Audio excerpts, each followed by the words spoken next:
الحمد لله رب العالمين والصلاة والسلام على سيد الأنبياء والمرسلين وعلى آله وأصحابه أجمعين أما بعد فأعوذ بالله من الشيطان الرجيم بسم الله الرحمن الرحيم يرفع الله الذين آمنوا منكم والذين أوتوا العلم درجات صدق الله العلي العظيم وصدق رسوله النبي الأمين المختار الكريم الرؤوف الرحيم لائق ست تکریم رونق اسٹیج سادات کرام علماء ذوی الاحترام حاضرین و حاضرات محفل السلام علیکم ورحمۃ اللہ وبرکاتہ۔ آئیے ہم اور آپ مل کر انتہائی احترام و عقیدت کے ساتھ حضور سید المرسلین خاتم الانبیاء شفیع المذنبین رحمۃ للعالمین خاتم المعصومین راحت العاشقین صلی اللہ تعالی علیہ وآلہ واصحابہ وبارک وسلم کی بارگاہ میں اپنی غلامی کا ثبوت دیں، اور جس طریقے سے میں پڑھا ہوں میرے ساتھ مل کر حضور دل کے ساتھ نذرانہ محبت پیش کریں۔ الصلاۃ والسلام علیک یا رسول اللہ، الصلاۃ والسلام علیک یا حبیب اللہ، الصلاۃ والسلام علیک یا نبی اللہ، وعلی آلک واصحابک یا نور اللہ، صلی اللہ تعالی علیہ وسلم۔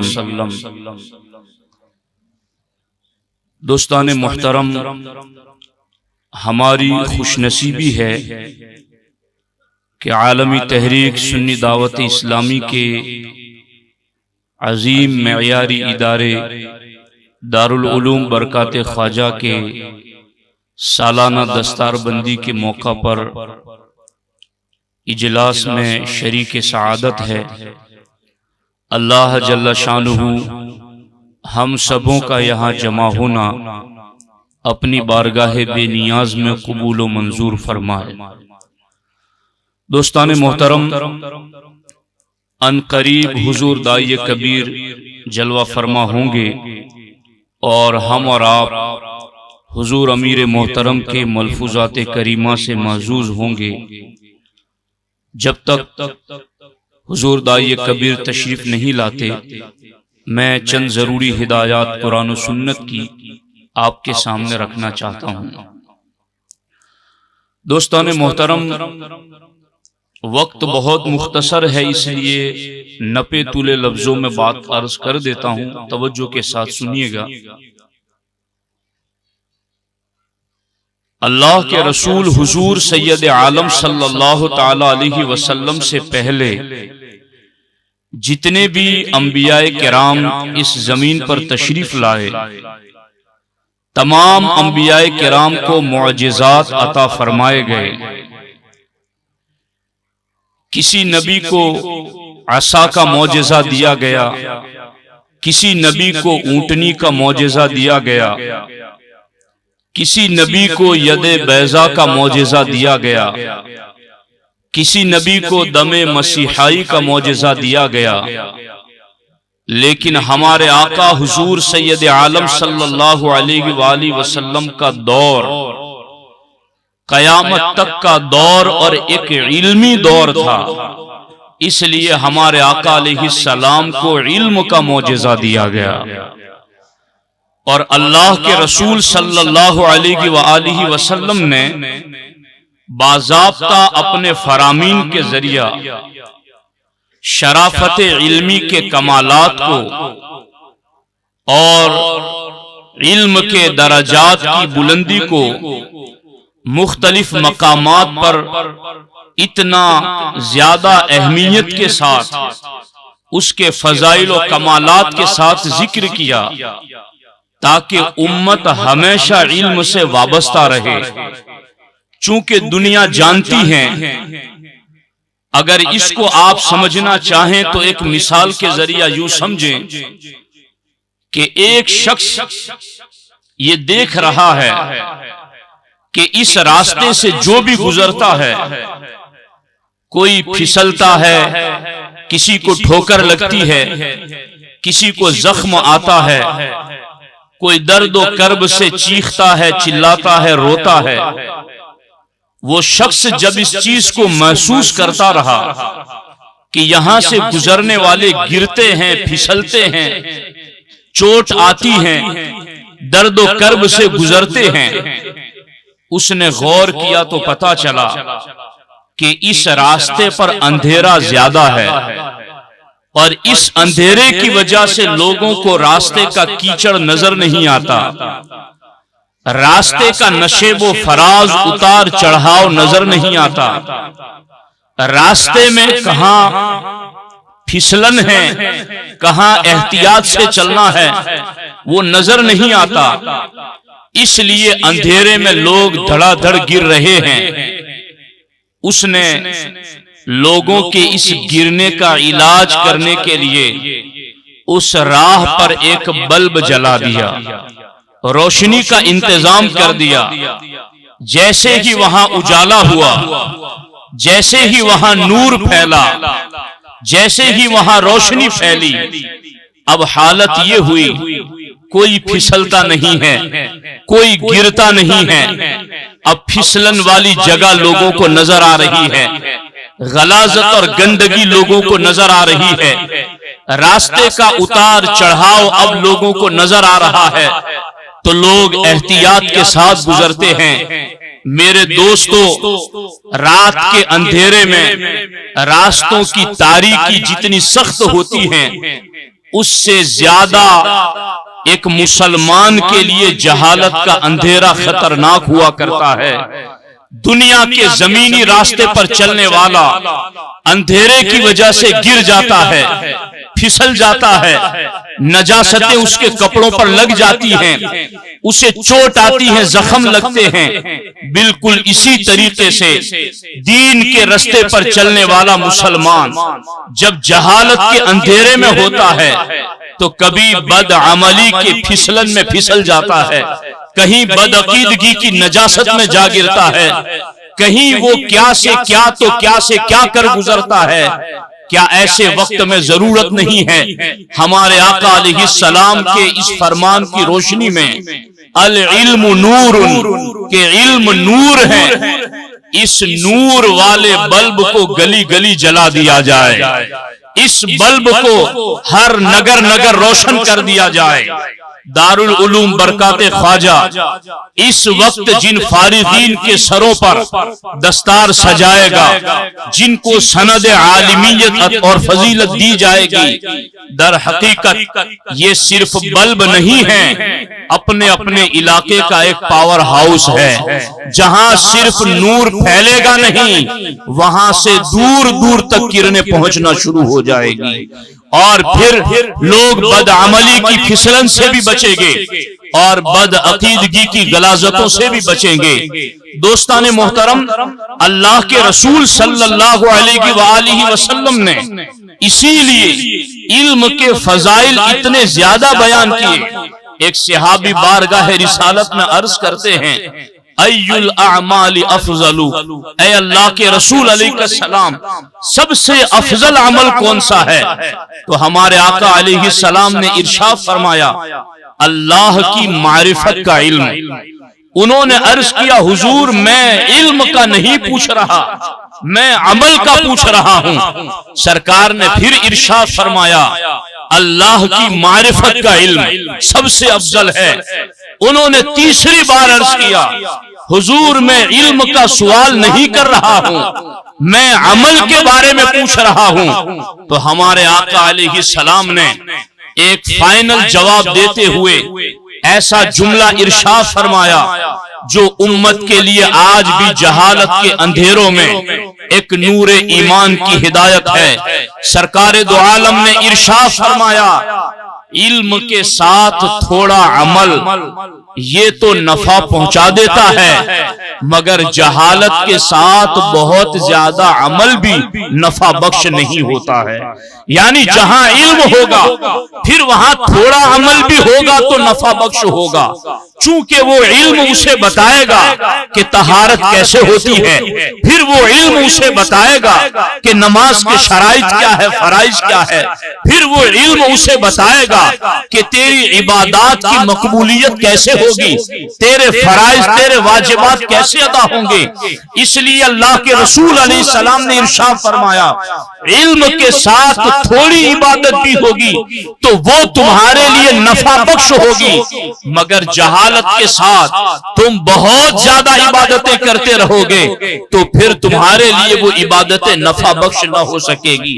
اس سے پتا چلا عبادت سے پہلے بھی علم ضروری ہے، اور علم کو سب سے افضل عبادت قرار دیا گیا ہے۔ اسی لیے آپ دیکھیں جو علم دنیا میں بھی بندے کی رہنمائی کرتا ہے، آخرت کی بھی رہنمائی کرتا ہے، جو علم بندے کے لیے ہر مقام پر رہنمائی کرتا ہے، وہ علم دین ہے، اور اس علم دین کو پڑھنے والوں کو علماء دین کہا جاتا ہے۔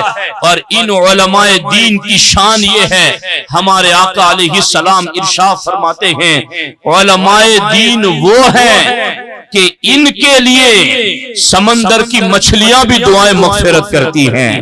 علماء دین وہ ہیں ان اللہ و ملائکتہ و اہل السماوات والارضین حتی النملۃ فی حجرها۔ اللہ کے رسول علیہ السلام ارشاد فرماتے ہیں بے شک اللہ جل شانہ اپنی شان کے مطابق علماء پر خاص رحمتیں نازل فرماتا ہے، وملائکتہ، اور اللہ کے معصوم فرشتے علماء کے لیے دعائیں مغفرت کرتے رہتے ہیں، اور بے شک علماء کے لیے چونٹیاں اپنے بلوں میں اور مچھلیاں سمندروں میں مسلسل دعائیں مغفرت کرتی رہتی ہیں۔ آپ دیکھیں تو صحیح علماء کی شان کیا ہے۔ امام ربانی مجدد الف ثانی شیخ احمد سرہندی رضی اللہ تعالی عنہ مکتوبات شریف کے اندر علماء سو کی بھی آپ نے ایک ڈیفینیشن کی ہے اور ان کی بھی تعریف اور تعارف کرایا، اور جو علماء ربانیین ہیں ان کی بھی تعریف اور پہچان کرائی ہے۔ امام ربانی فرماتے ہیں علماء ربانیین کی یہ شان ہے نوم العلماء عبادت۔ امام ربانی نے حدیث پاک لکھی عالم ربانی کا جاگنا تو جاگنا، عالم ربانی کا سونا بھی خدا کی عبادت ہے، وہ آرام کرتا ہے تو وہ بھی خدا کی عبادت ہے۔ حتیٰ کہ علماء کی شان اتنی زیادہ ہے کہ ہمارے آقا علیہ الصلوۃ والسلام نے یہاں تک فرمایا ایک طرف شہداء کا خون ہے، دوسری طرف علماء ربانیین کے قلم کی سیاہی ہے۔ یعنی وہ شہید جس نے اپنا گھر چھوڑا، وطن چھوڑا، مال و اولاد سب کچھ چھوڑا، اور اعلاء کلمت اللہ کے لیے اپنی جان عزیز کا نذرانہ بھی بارگاہ خداوندی میں یوں پیش کر دیا کہ اپنا آخری قطرہ خون بھی بہا دیا۔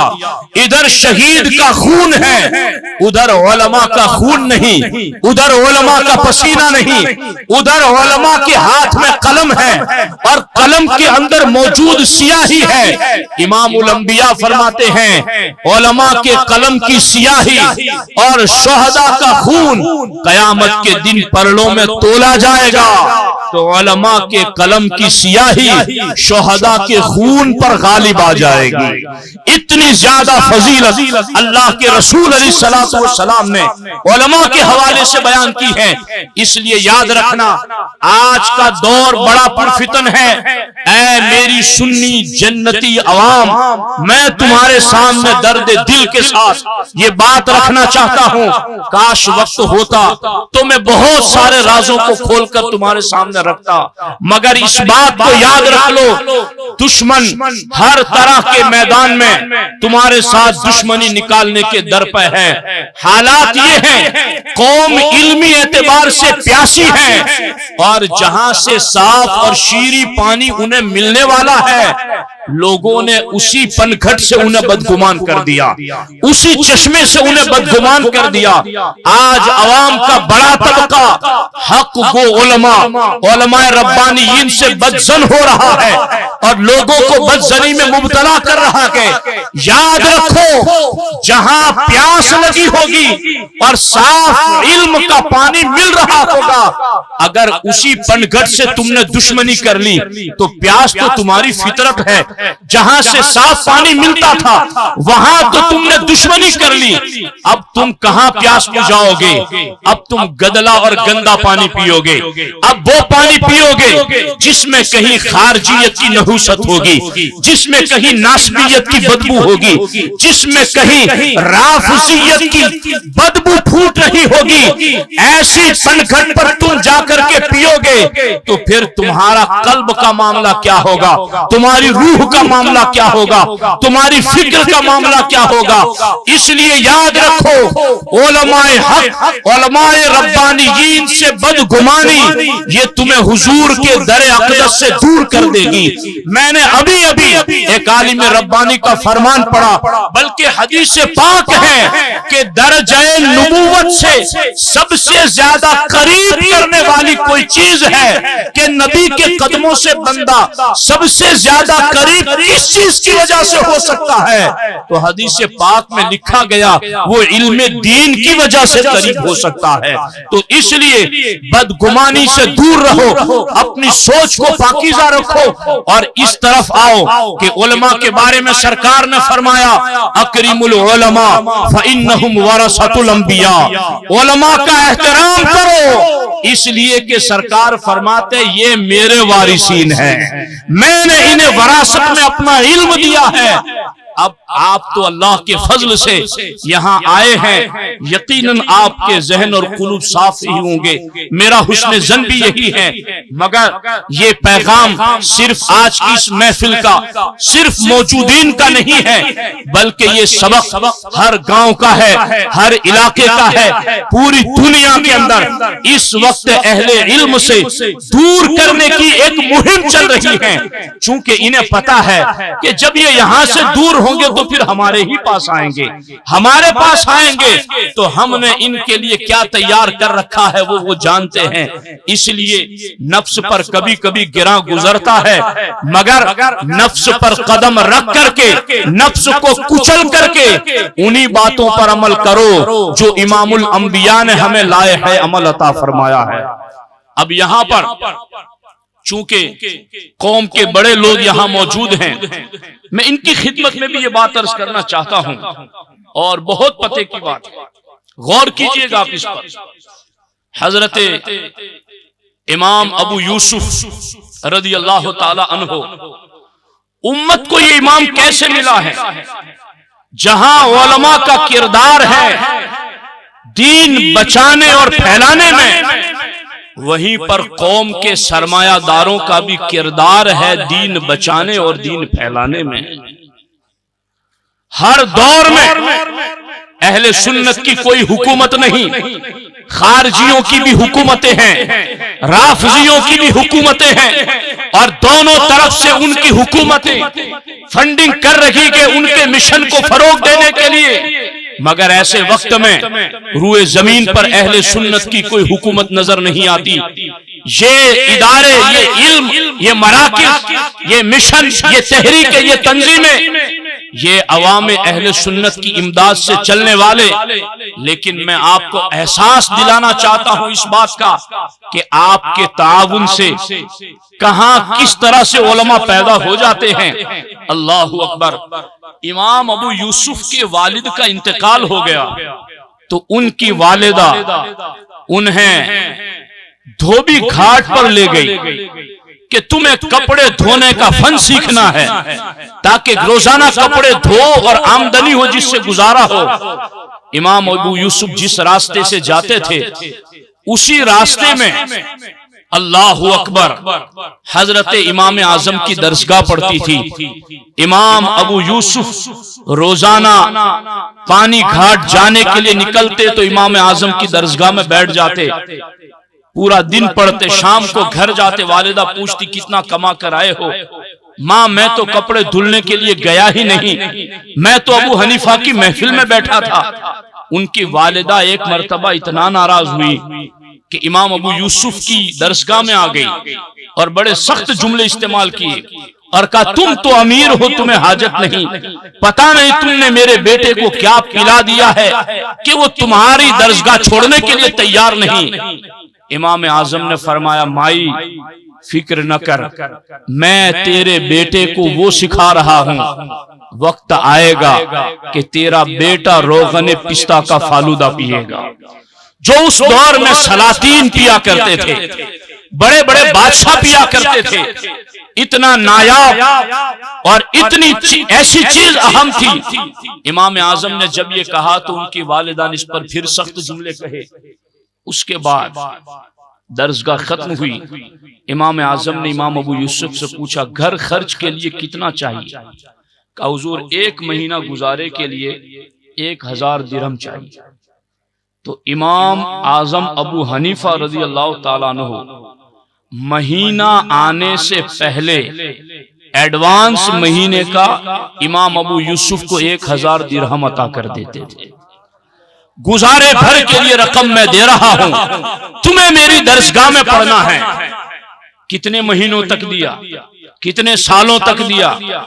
19 سال تک دیتے رہے اور انہیں اپنے مال تجارت سے پڑھاتے رہے۔ یہ علماء جانتے ہیں فقہ حنفی آج پوری دنیا میں کلمہ پڑھنے والے مسلمانوں میں سب سے زیادہ پھیلی ہے، تو یہ صدقہ ہے امام ابو یوسف کا کہ جنہوں نے خلافت بنی امیہ میں ہارون رشید کے دور کے اندر قاضی القضات بن کر کے پورے اسلامی سلطنت کے اندر جہاں بھی فیصلے پہنچتے تھے فقہ حنفی کے پہنچتے تھے۔ یوں امام اعظم کی تجارت کے صدقے ایک ایسا امام تیار ہوا جس نے پوری دنیا کو نور علم سے منور کر دیا۔ اے سرمایہ داران قوم، آپ بھی اس طرف توجہ کریں۔ اور میں یہاں وقت کی تنگی کے لحاظ سے ایک اور بات عرض کرنا چاہتا ہوں۔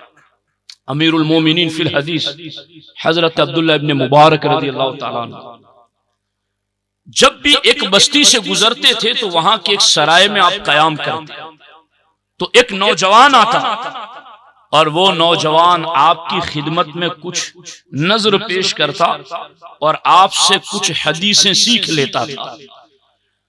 ایک مرتبہ امام عبداللہ ابن مبارک کا وہاں سے گزر ہوا تو دیکھا کہ وہ نوجوان آیا نہیں، آپ چلے گئے۔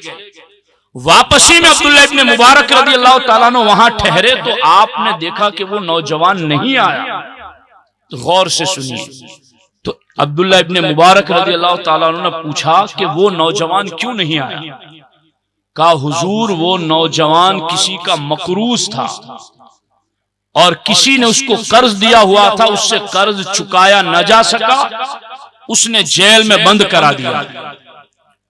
کہا پھر میں آج رات یہیں رکتا ہوں، اس قرض مانگنے والے کو بلاؤ۔ حضرت عبداللہ ابن مبارک نے اس قرض مانگنے والے کو پوچھا کتنا قرض ہے اس طالب علم پر؟ کہا حضور 10,000 درہم۔ حضرت عبداللہ ابن مبارک نے وہ 10,000 درہم فوراً ادا کر دیے اور کہا صبح جا کر کے تم اس کو چھڑا لو اور جب تک میں زندہ رہوں یہ نہ بتانا کہ یہ قرض تمہارا چکایا کس نے۔ جا کر کے اس نے چھڑا دیا۔ عبداللہ ابن مبارک رضی اللہ تعالیٰ عنہ چل چکے تھے، جب وہ اپنے گھر آیا لوگوں سے پتا چلا کہ حضرت عبداللہ ابن مبارک کے شہر میں آئے ہوئے تھے، صبح ہی روانہ ہوئے ہیں۔ وہ نوجوان دوڑا ان کی راہ کے پیچھے تاکہ انہیں پالے اور وہاں پہنچ کر کے ان سے علمی استفادہ کریں۔ وہاں پہنچا تو حضرت عبداللہ ابن مبارک نے پوچھا کہ کیا معاملہ ہے، کیوں اس طرح سے بات ہو رہی، آئے کیوں نہیں؟ کہا حضور معاملہ یہ تھا کہ میرا قرض تھا۔ کہا کیسے ادا ہوا؟ کہا کسی نے ادا کر دیا۔ کہا ٹھیک ہے، اچھا ہوا کہ تمہارا قرض ادا ہو گیا۔ تو اس طریقے سے اتنے بڑے عالم جو اتنے بڑے سرمایہ دار بھی تھے، وہ اپنی رقم یوں خرچ کیا کرتے تھے۔ عبداللہ ابن مبارک رضی اللہ تعالیٰ عنہ نے حضرت فضیل بن عیاض سے ایک مرتبہ فرمایا، لولا انت و اصحابک متجرت، اگر تم اور تمہارے ساتھی اے فضیل بن عیاض نہ ہوتے تو میں کبھی تجارت نہ کرتا۔ میری تجارت تم علماء کے لیے، تم صوفیاء کے لیے، تم دین کا کام کرنے والوں کے لیے ہیں۔ تو میری عوام اہل سنت ان نزاکتوں کو آپ سمجھیں اور ان ہمارے اسلاف کے طریقے پر چلنے کی کوشش کریں۔ اللہ جل شانہ مجھے آپ کو سب کو ان سنی ہوئی باتوں پر عمل کرنے کی توفیق عطا فرمائے۔ السلام علیکم ورحمۃ اللہ وبرکاتہ۔